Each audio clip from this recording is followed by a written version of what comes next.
when the going is tough. வாழ்க்கையை நடத்துவதே சிரமமாக இருக்கும்போது. என்ன சபையின் அஸ்திபாரம் இயேசு கிறிஸ்துவே அப்படின்னு பாடல் இருக்கா? அந்த பாடலில் ஃபுல்லாக என்ன ஆகும்? உள்ளேயும் சபைக்குள்ளேயும் துரோகிகள் இருப்பாங்க, சபைக்கு வெளியிலேயும் துரோகிகள் இருப்பாங்க.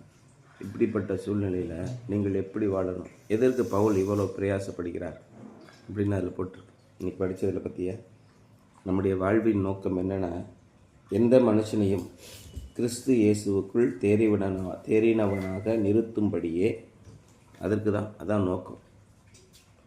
எப்படி நடக்கணும் அப்படின்னா, சந்தோஷத்தோட கூடிய எல்லா பொறுமையும் எல்லா சாந்தமும் உண்டாவதற்கு, சண்டை சச்சரவுகள் இல்லாமல் இருப்பதற்கு, எல்லா மனிதரையும் பாஸ் பண்ண தேறினவனாக, நல்லா எல்லா விதமான துன்பங்கள்லேருந்து தேறிட்டான் அப்படின்னு படித்து பாஸ் ஆனவனாக, +2 படித்து பாஸ் ஆகிட்டான், அது மாதிரி உலக வாழ்க்கையில் நற்குணங்களை பெற்று பாஸ் ஆகிட்டான் அப்படின்னு எல்லா மனுஷரையும், எந்த மனுஷரையும் கிறிஸ்து இயேசுக்குள் தேறினவனாக நிறுத்தும்படிக்கு, அதுக்கு தான் நான் பிரசங்கம் பண்ணுறேன்.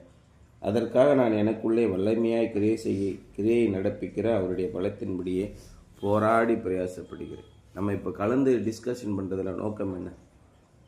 இயேசு கிறிஸ்துவுக்குள்ளே நற்குணங்களிலே தேறினவர்களாக இருக்க வேண்டும். நமக்குன்னு ஒரு நோக்கம் இருக்குது. நம்ம பைபிளை எதுக்கு படிக்கிறோம்? நம்முடைய வாழ்க்கை தேவனை மகிமைப்படுத்துவதாக இருக்க வேண்டும். அதான் இதில் ரொம்ப முக்கியமாக இன்னொன்று சொல்ல, சகல விதமான நற்கிரைகளும் ஆகிய கனிகளை தந்து தேவனை அறிகிற அறிவில் விருத்தி அடைந்து. இப்போ இவங்கெல்லாம் அந்த காலத்தில் டிஸ்கஸ் பண்ணாங்களே, கொலோசியர் எபேசியர்லாம், நம்மளை மாதிரி புதிய ஏற்பாடு மத்தேயு, மார்க்கு, லூக்கா, யோவான், அப்போஸ்தல நடவடிக்கைகள் இதெல்லாம் இருந்துச்சான்னு கேட்டால் இல்லை. அவங்க கிடைக்கிற லெட்டரை வச்சு ஒருத்தருக்கு ஒருத்தர் வாய் மூலமாக சொன்ன காரியங்களை ஒருத்தரோடு ஒருத்தர் பகிர்ந்து கொண்டு இப்படி கிறிஸ்துவுக்குள் வல்லமையாக செயல்பட்டாங்க. ஆனால் இன்றைக்கி நமக்கு எல்லா வல்லமையும் கிடைச்சோம், எல்லா விதமான வசதிகளும் கிடைச்சோம், நம்ம ரொம்ப பின்வாங்கி போகிறோம். குறிப்பாக கிறிஸ்தவர்கள் ஆன பிறகு பின்வாங்கி போயிருக்கோம். கிறிஸ்தவர்கள் ஆவதற்கு முன்பு கூட நல்ல எண்ணங்களை கொண்டவர்களாக இருந்தாங்க. கிறிஸ்தவர்கள் ஆன பிறகு சகல விதமான கசப்பும் வம்பும் தூஷணமும் புத்தியினமும் முறுமுறுப்பும் எல்லாம் நமக்குள்ளே வந்துடுச்சு. அதான் அவர் சொல்கிறார், அப்படிலாம் செய்யாதீங்கப்பா, எல்லா விதமான நீடிய பொறுமையோடும் சாந்தத்தோடும் நீங்கள் இருங்க அப்படின்னு.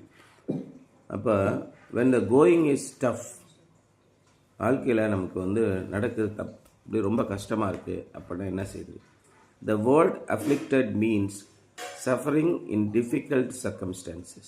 afflicted பாடுகளை படுவது, பாடுபடுத்தப்படுவது, படுத்துறாங்க அப்படின்னா என்னென்னா ரொம்ப சிரமமான சூழ்நிலைகளில் பாடு அனுபவிப்பது.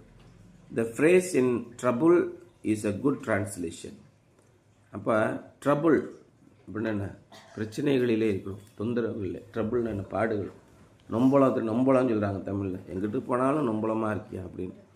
The phrase in trouble is a good translation. The Apostle Paul used this word to describe the circumstances he was in as he suffered for the gospel's sake. Pavul பட்ட பாடுகள் எல்லாம் கோடீஸ்வரன் ஆகிறது இல்லை. இன்றைக்கி திரைக்கடல் ஓடியும் திரவியும் தேடு, வெளிநாடுகளில் போய் கஷ்டப்பட்டு உழைச்சி சம்பாதிக்கிறாங்க. பாடாப்பட்டு தாங்க சம்பாதிச்சேன், சும்மாலாம் கிடையாது. எதுக்கு? பணம் சம்பாதிப்பதற்காக. பவுல் எதுக்கு பாடுபட்டார்னா பணம் சம்பாதிக்கிறதுக்கு இல்லை. பவுல் ஒரு பைத்தியக்காரன், அவன் போனான், என்னையும் பைத்தியக்காரன் மெண்டல் பையலாக சொல்கிறியா? தீமோத்தேயு அவன் ஒரு மெண்டல் பைய, இயேசு அவன் ஒரு பைத்தியக்காரன், அவனுக்கு குறிப்பே மெண்டலியா, பேதுரு எல்லாமே அவனுங்களாம் போயிட்டு. அப்போ எதுக்கு நீ கிறிஸ்தவனானா? நான் கிறிஸ்தவன் தெரியாதனமாக ஆகி தொலைஞ்சிட்டேன்யா.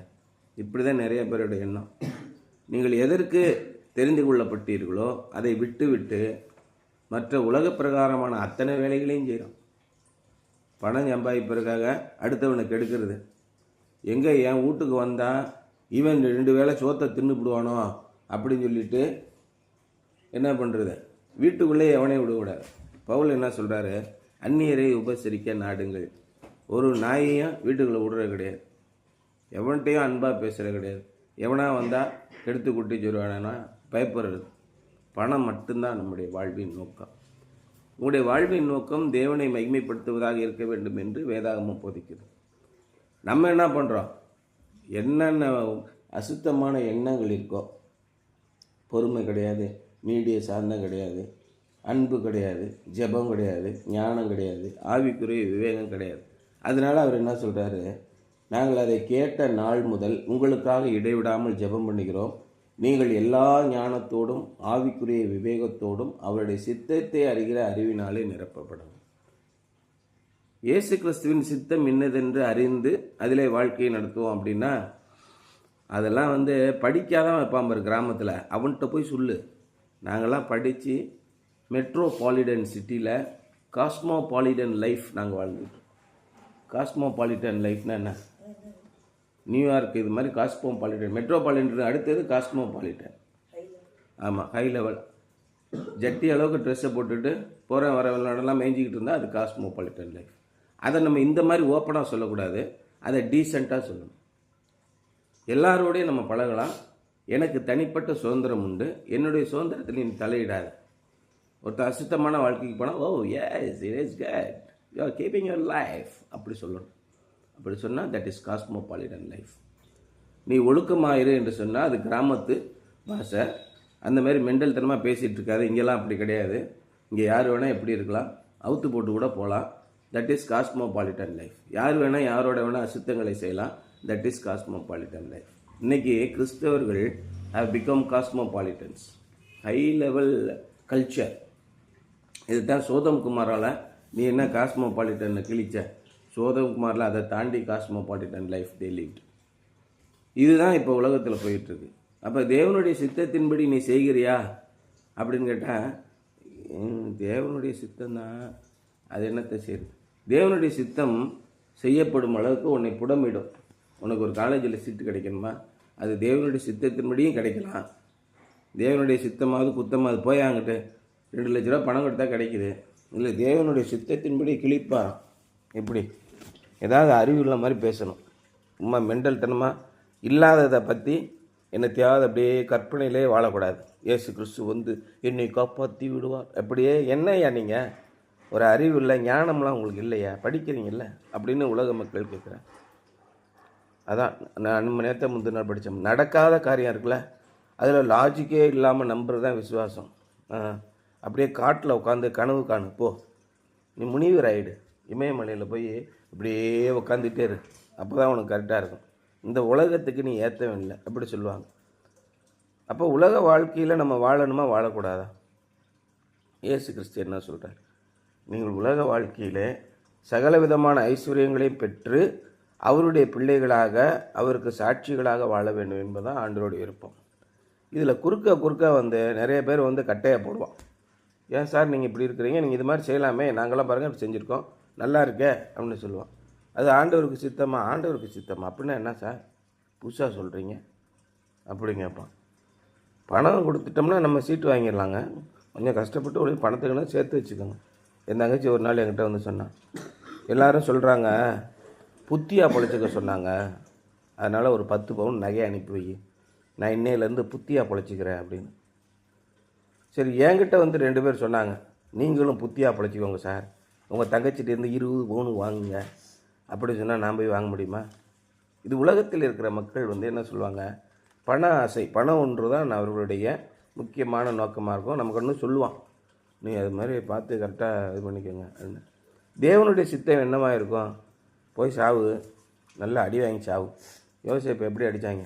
கூட பிறந்த அண்ணன் தம்பி அடின்னு அடித்து பேசாமல் அவனை கழுத்தறுத்து போட்டுருவோண்டா, இல்லைனா அப்பா நம்மளை கேட்பாரு அப்படின்னு சொல்லி சொன்னான். கூட ஒரே ஒருத்தன் தான் இருந்து சிமியோன் இருந்து என்ன சொன்னான், இல்லை என்ன இருந்தாலும் கூட பிறந்தவன்டா, அவனை என்கிட்டயாவது விற்று விடுவான்டா, கண்காணாத இடத்துக்கு போட்டுண்டா, நம்ம கூட இருந்தால் தானே உங்களுக்கு பிரச்சனை அப்படின்னு காப்பாற்றி விட்டான். ஏதோ உயிரையாவது காப்பாற்றி விட்டான். எல்லா பேரும் 100% குருவலாக இருந்தாங்க, இவன் 99% குருவலாக இருந்தான். அவ்வளோதான். கூட பிறந்த அத்தனை பேரும் நீங்கள் தேவனுக்காக வாழும்போது கூட பிறந்த முதற்கொண்டு இப்படி தான் இருப்பாங்க. அப்போ என்ன, இதுக்கு நம்ம கிறிஸ்தவர்களாக இருக்கணும் இல்லையா? அதனால் பேர் வச்சுக்குவோம் சார், கிறிஸ்டியன் பேர் வச்சுக்குவோம், ஆனால் புத்தியாக பொழைச்சிக்கணும். எவனையும் கிட்ட அண்டை விடாதீங்க. எவனாவது வந்தானா அவன்கிட்ட உருக்கிறத பூரா பிடுங்கிட்டு விடுங்க. இதான் இன்றைய கிறிஸ்தவ மதத்தின் இருக்கக்கூடிய போதகர்களின் வேலை. என்ன பண்ணணும்? உன்னுடைய மனது முழுவதும் அங்கிட்டே மேய்ஞ்சிக்கிட்டு இருந்தேன்னு வச்சுக்க, கிறிஸ்துவை பற்றி அறிவில் வளரவே மாட்டேன். கிறிஸ்துவ உனக்கு கொடுக்கக்கூடிய ஆசீர்வாதத்தை நிச்சயமாக நீ பெற்றுக்கொள்ள மாட்டேன். 100%. நீ என்ன நினைக்கிறேன்னு எனக்கு தெரியுது. நீ தேவனை பற்றி அறிவிலே வளரலை அப்படின்னா நிச்சயமாக அவருடைய ஆசீர்வாதத்தை பெற்றுக்கொள்ள முடியாது. உலக பிரகாரமான ஆசீர்வாதத்தை பெற்றுக்கொள்ளலாம். உலக பிரகாரமான ஆசீர்வாதத்தை பெற்றுக்கொண்டவர்கள் என்ன நிலைமைக்கு போனாங்க அப்படின்னு பார்த்துக்க. எல்லாருக்குமே இண்டிவிஜுவல், எல்லாரையும் தனித்தனி ஆனவனாக தான் ஆண்டவர் பார்க்குறார். 4 லட்சம் பேர் இஸ்ரவேல் மக்களோடு வந்தாங்க. ஆனாலும் எல்லாரிடத்திலும் தேவன் பிரியமாக இருக்கவில்லை. நம்ம எல்லாம் 4 பேர் உட்காந்து தியானிக்கிறோம். ஆண்டவர் யாரெல்லாம் ஏற்றுக்கொள்கிறார்களோ அவரிடத்திலே பிரியமாக இருப்பார். உனக்கு வேணான்னு சொல்கிறியா? இந்த தியானம் பண்ணுறது உனக்கு புத்திசாலித்தனமாக இல்லை, முட்டாள்தனமாக இருக்கா? போய்க்கோ. யாரையும் ஆண்டவர் அடிச்சுலாம் திருத்த மாட்டார். உனக்கு சுதந்திரம் உண்டு. கேட்கணுன்னா கேளு. இயேசுவே என்ன சொன்னார்? கேட்கிறதற்கு காதுள்ளவன் கேட்க கடவன். அவ்வளோதான். நம்ம 8 மணிக்கு தூங்கி எழுந்திப்போம். தூங்கி எழுந்திட்டு ஸ்கூலுக்கு போகிறதுக்கு நேரம் ஆகிக்கணும்னு பார்த்தா என்ன அர்த்தம்? 5:30 மணிக்கு தூங்கி எழுந்திங்கன்னா யாராவது எந்திக்கிறீங்களா? இதான் வாழ்க்கையில் சிரமம் வருது.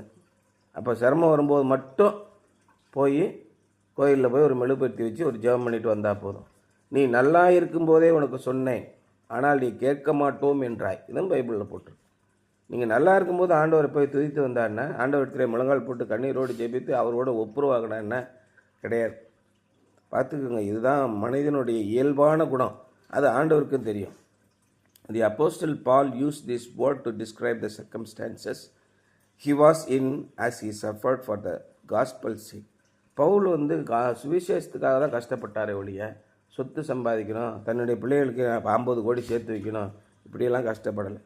As God's people going through life, we must often endure difficulties that are not the results of sin or the chastening of God.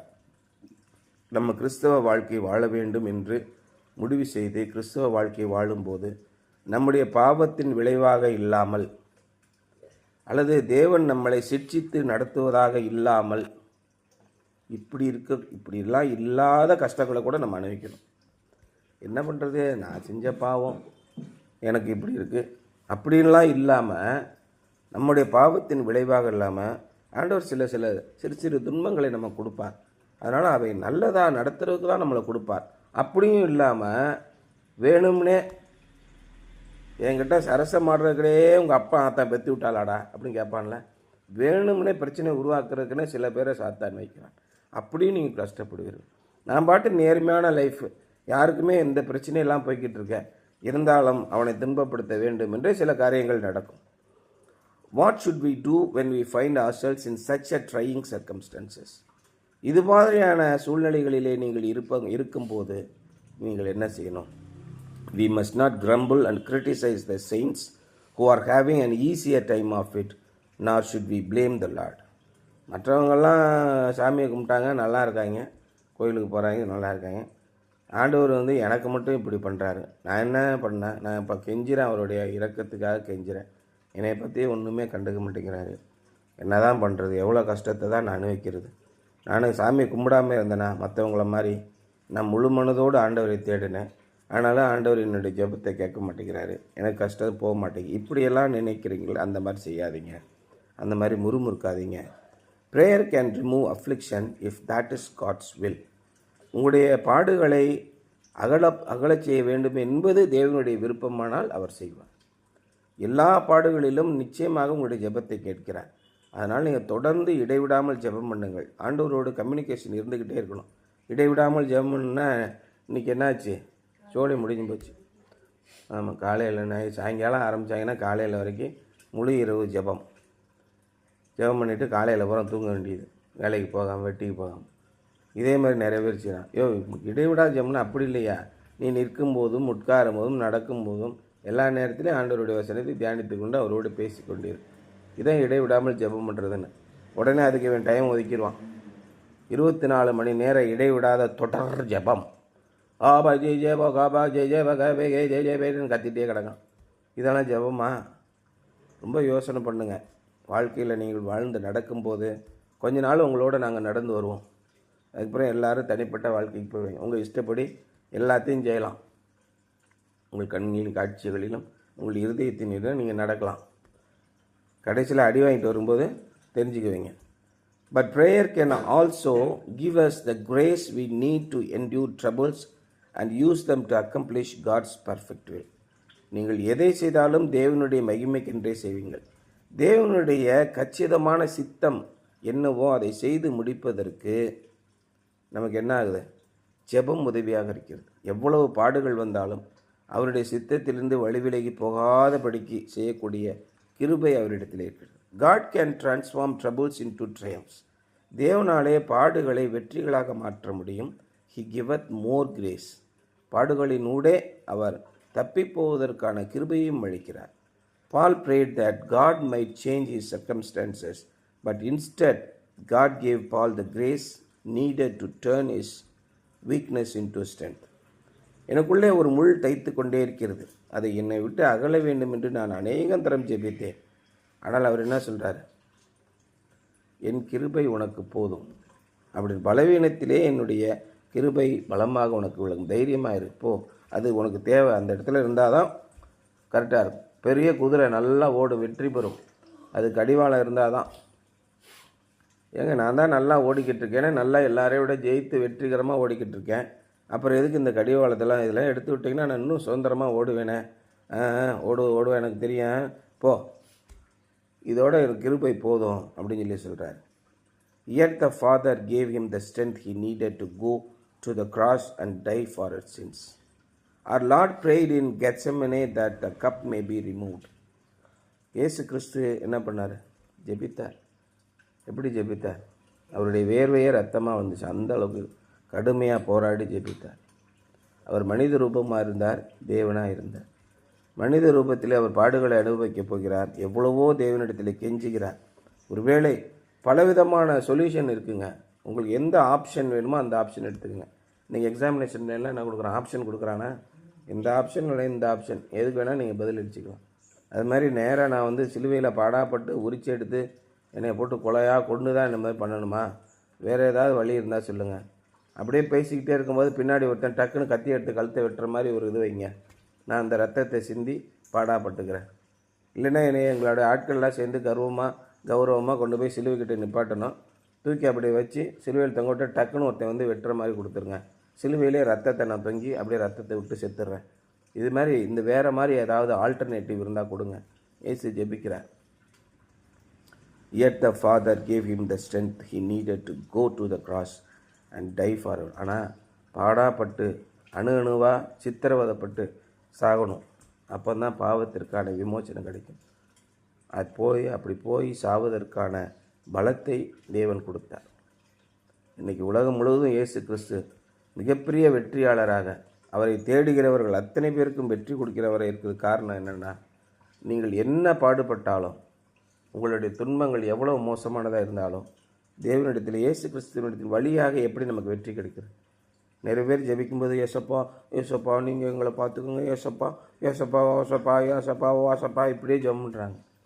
நீங்கள் ஜெபிக்க வேண்டிய விதமாகுது. பரமண்டலங்களில் இருக்கிற எங்கள் பிதாவே, நீங்கள் பிதாவை நோக்கி தான் ஜெபிக்க வேண்டும். இயேசு கிறிஸ்துவின் மூலமாக பிதாவினிடத்திலே போட வேண்டும். இதான் நமக்கு கற்றுக் கொடுக்கப்பட்டிருக்கு. தவறுதலாக நிறைய பேர் தவறாகவே ஜெபம் பண்ணுறாங்க. அதெல்லாம் தவறு. இயேசு கிறிஸ்து இல்லை என்றால் நமக்கு தேவனிடத்திலே போவதற்கு எவ்விதமான வழியும் இல்லை. சங்கீதம் 34:4 என்ன போட்டிருக்கிறார்? ஐ சாட் த லார்ட், நான் கர்த்தரை தேடினேன். அண்ட் ஹீ ஆன்சர்ட் மீ, அவர் எனக்கு பதிலளித்தார். And he delivered me from all my fears, அவர் என்னுடைய எல்லா பயங்களுக்கும் நீங்களாக்கி விடுவித்தார் அப்படின்ட்டு. நீங்கள் தேவனை தேடுங்கள்.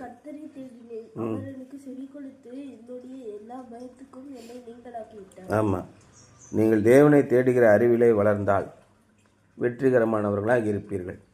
எல்லாவற்றையும் கேட்டுக்கொண்டு தேவனாவது கீவனாவது போயா அங்கிட்டு மென்டல் பிடிச்ச பயல அப்படின்ட்டு போனீங்கன்னா சந்தோஷமாக போயிட்டுருங்க. உங்களுடைய மனதில் உங்களுடைய அறிவுக்கு எட்டிய நல்ல காரியங்களை தாராளமாக செய்யுங்க. யார் வேணான்னு சொன்னால் போய் முடிவை பாருங்கள். ரெண்டுமே ஒன்று தான். நீங்கள் பாடுபடும்போது தேவனை நோக்கி ஜெபியுங்கள், வெற்றி அடைவீர்கள். பாடுபடும்போது தேவனை விட்டு விலகி வேறு கடவுளர்களை பற்றி வேறு முயற்சிகளை எடுத்து வெற்றி பெறுங்கள். சந்தோஷம், போயிட்டு வாங்க. 2 வழிகளை உங்களுக்கு முன்பாக இருக்கிறேன்.